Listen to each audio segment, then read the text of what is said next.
Affidavit sign చేసి మధ్యలో nomination ముందు చెప్పారు ప్రజలకు 6 గ్యారంటీలు అఫిడవిట్లో నేను చెప్తున్నా అని అఫిడవిట్ సంతకం పెట్టారు అధ్యక్ష బాండ్ పేపర్ మీద. మరి అధ్యక్ష ఏమైనాయి అధ్యక్ష ఈరోజు? ఎన్నికలకు ముందేమో రజనీకాంత్, ఎన్నికలు అయిపోయినాక గజనీకాంత్. అధ్యక్ష ఇంత జల్దీ మర్చిపోతారా అధ్యక్ష?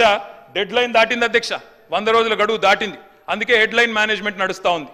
రోజొక్క లీక్ ఇవ్వాలి, రోజొక్క స్కామ్ అనాలి, ఏదో ఒకటి చేసి టైం పాస్ చేయాలి, అటెన్షన్ డైవర్ట్ చేయాలి.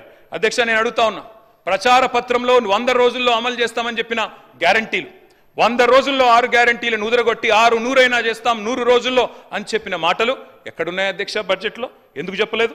అసెంబ్లీలో 4 గోడల మధ్యన కూర్చొని 4 కోట్ల మంది తెలంగాణ ప్రజల్ని మభ్యపెట్టే ప్రయత్నం చేస్తే కుదరదు అధ్యక్ష. తెలంగాణ గడ్డ పోరాటాల గడ్డ, తప్పకుండా నిలదీస్తాం, ప్రశ్నిస్తాం అధ్యక్ష.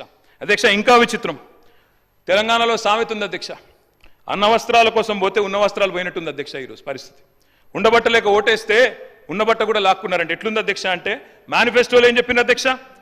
పెన్షన్లు పెంచుతాం, 2000 4000 చేస్తామన్నారు. ఏం చేస్తున్నారు అధ్యక్ష? ఈరోజు ఖమ్మం జిల్లాలో వారున్న జిల్లాలోనే లక్ష్మమ్మ అనే మహిళకు మొన్న ఆసరా పెన్షన్ రికవరీ పెట్టినారు అధ్యక్ష. ఆసరా పెన్షన్ రికవరీ అని చెప్పి లక్ష్మమ్మ గారు పాపం, ఆమె వృద్ధురాలు, 80 ఏళ్ళు ఉంటుంది అనుకుంటా, ఆమె దగ్గర రికవరీ, కొత్తగా రికవరీ స్కీమ్ స్టార్ట్ అధ్యక్ష. ఆసరా pension recovery, Rythu Bandhu recovery, Kalyana Lakshmi recovery, ఇక చెప్పాలంటే చాలా ఉన్నాయి అధ్యక్ష. అధ్యక్ష గవర్నమెంట్ డెవలప్మెంట్ ఏజెంట్గా ఉండాలి, రికవరీ ఏజెంట్గా ఉండద్దు అధ్యక్ష. పోయి అది కూడా పేదవాళ్ళ మీద ప్రతాపం చూపెట్టడం అయితే మంచిది కాదు అధ్యక్ష. ఉన్న వాటిని ఊడగొడతామని భయపెడితే కొత్త అడగరు, వీళ్ళని అదరగొట్టొచ్చని ప్రయత్నం చేస్తున్నారు. కానీ వాళ్ళ తరపున అడగడానికి ప్రధాన ప్రతిపక్షంగా బీఆర్ఎస్ పార్టీ, కేసీఆర్ బృందం ఇక్కడ ఉందనే మాట మర్చిపోవద్దని చెప్పి నేను వారికి విజ్ఞప్తి చేస్తా ఉన్నా అధ్యక్ష. దుర్వినియోగం, దుష్ప్రచారం చేయాలి, అవినీతి జరిగిందని ముద్రేయాలి, స్కామ్ల మకిలి అంటించి స్కీమ్లను ఎత్తేయాలి, అప్పుల పాలైంది రాష్ట్రం అని చెప్పి 6 గ్యారంటీలకు మంగళం బాడాలి. ఇది వీళ్ళ ఎజెండా అధ్యక్ష. మేము వాళ్ళని వదిలిపెట్టాం అధ్యక్ష. రికవరీ చేయాల్సి వస్తే ప్రజలు చేయాలి అధ్యక్ష. రికవరీ ఏం రికవరీ చేయాలి అధ్యక్ష? వీళ్ళ మీద పెట్టాలి రికవరీ ఛార్జ్ షీట్. 2 లక్షల తులాల బంగారం బాకీ ఉన్నారు మీరు. కళ్యాణ లక్ష్మి కేసీఆర్ ఇస్తే మీదికెళ్ళి తులం బంగారం ఇస్తామని చెప్పి మహిళలకు సెంటిమెంట్ కొట్టినారు అధ్యక్ష. వీళ్ళు ఏడబోయింది అధ్యక్ష మరి తులం బంగారం? మొన్న మా విప్ గారు సిరిసిల్లకు వచ్చి బ్రహ్మాండంగా కళ్యాణ లక్ష్మి చెక్కులు ఇచ్చినారు అధ్యక్ష. కేసీఆర్ గారి టైంలో ఇచ్చిన 1,116 తప్ప మరి తులం బంగారం విప్ గారికి దొరకలేదా? గవర్నమెంట్కి దొరకలేదా? బంగారం షాపులు బంద్ అయినాయా రాష్ట్రంలో? లేకపోతే గోల్డ్ రిజర్వులు తగ్గినాయా భారతదేశంలో? వాళ్ళే చెప్పాలి అధ్యక్ష. చేయూత అధ్యక్ష, మా పేదలు ఎవరైతే వృద్ధులు ఉన్నారో, వితంతువులు ఉన్నారో, ఒంటరి మహిళలు ఉన్నారో వాళ్ళు పెట్టాలా వీళ్ళ మీద రికవరీ అధ్యక్ష. మాట తప్పినందుకు గత 8 నెలలుగా 2000 నుంచి 4000 చేయనందుకు అప్పుడు వాళ్ళు పెట్టాలా రికవరీ మీ మీద.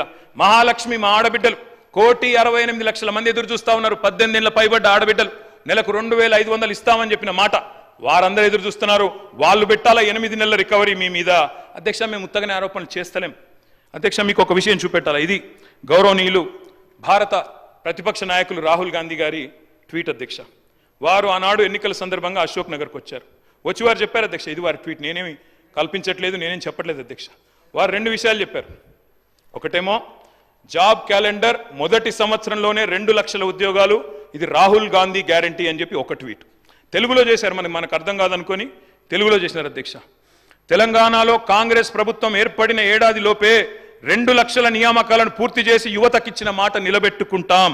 ఇది కాంగ్రెస్ నాయకులు పెద్దలు రాహుల్ గాంధీ గారు చేసిన ట్వీట్ అధ్యక్ష. యువతకిచ్చిన నేను వారికి పంపిస్తా ఉన్నాను తమరి ద్వారా అధ్యక్ష. నేను అడుగుతా ఉన్నా అధ్యక్ష, నిజంగా కూడా రాహుల్ గాంధీ గారు ట్వీట్ చూసిన తర్వాత, వీళ్ళ నిర్వాకం చూసిన తర్వాత, ఆ జోసెఫ్ గోబెల్స్ అని ఒక ఆయన ఉంటుండే అధ్యక్ష, ఎవరు జర్మనీలో, ఆయన గిన్న బతికుంటే అధ్యక్ష, ఎవరు వీళ్ళు ఇంత టాలెంటెడ్గా ఉన్నారు, వీళ్ళ దగ్గర ట్యూషన్ నేర్చుకుంటాను పోతున్నానేమో సార్ వీళ్ళ దగ్గరికి. ఎందుకంటే ఇంత అద్భుతంగా అబద్ధాలు చెప్పొచ్చు అని మాకు తెలియదు సార్ అధ్యక్ష. 30,000 ఉద్యోగాలు ఇచ్చినామని చెప్పి బడ్జెట్ స్పీచ్లో చెప్పారు అధ్యక్ష.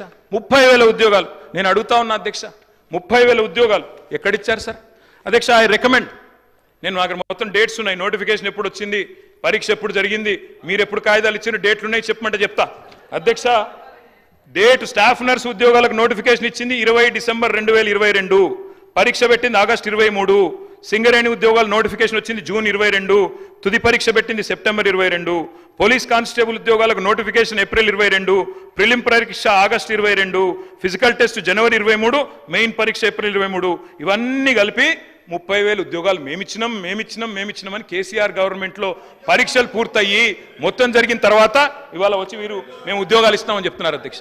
నేను వారిని ఒకటే అడుగుతా ఉన్నా అధ్యక్ష.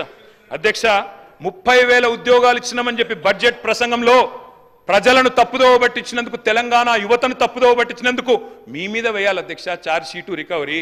ఇది కరెక్ట్ కాదు అధ్యక్ష. ఈ రకంగా యువతను తప్పుదోవ పట్టించడం. అధ్యక్ష, జాబుల జాతర పెడతారని ఆశిస్తే అబద్ధాల జాతర నడుస్తోంది. ఇంట్లో ఉన్న క్యాలెండర్ ఇంకో